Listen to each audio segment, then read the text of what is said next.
The embattled Bamuturaki failed to show up on her scheduled meeting with the members of parliament. She informed the committee through a letter to reschedule her appointment with them to the second week of September.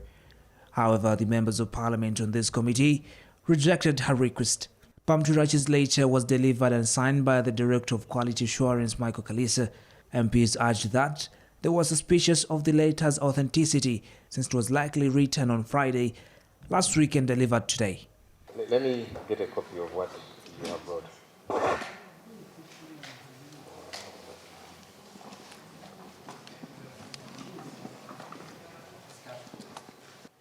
That letter was written and signed on Friday last week. Today it is Tuesday. Why was that letter not delivered on Friday?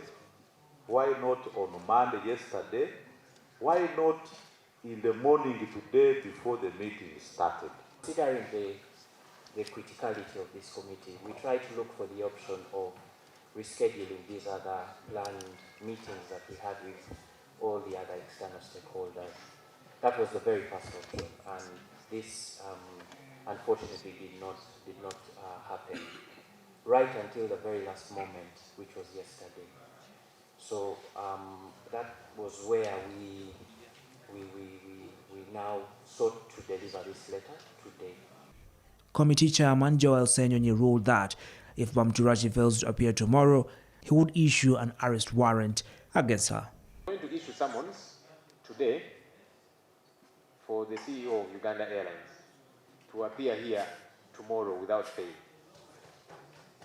If she does not show up tomorrow, we are going to issue a warrant of arrest. We have those powers as a committee. And then we can listen to whatever she wants to tell us. I don't regard this as communication because, one, the letter has been signed by you, not the CEO, and two, we don't count it as proper communication. Meanwhile, the committee has dismissed a request by the Uganda Airlines Board of Directors to stop journalists from covering the ongoing hearings that stem from the Auditor General's report 2020 to 2021. According to the board, the findings that are being reported in the media tarnish the image of Uganda Airlines.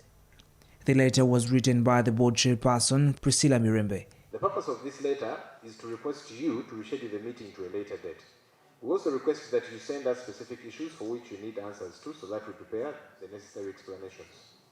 Furthermore, I wish to bring to your notice that the aviation industry is a highly sensitive industry, and as such, some discussions, if made public, can be construed to mean that the airline can never be trusted, thus endangering its future viability. Pursuant to this, I further humbly request that all further meetings of the airline with your esteemed committee should be held without the press to limit damage to the entire airline. I get the feeling that Uganda Airlines is trying to run away from scrutiny.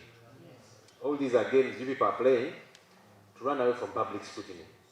That's the feeling that I get. It's too late for you to think that at this point in time you can run away from the issues of accountability as raised by the Auditor General's office, and then all of a sudden you are in the place telling people how for you are very skilled, you studied from the moon and all that. In any case, if the Auditor General is mandated to audit them, then they are there for public scrutiny already, by the fact that the Auditor General is auditing them and also bringing their audit results, to Parliament.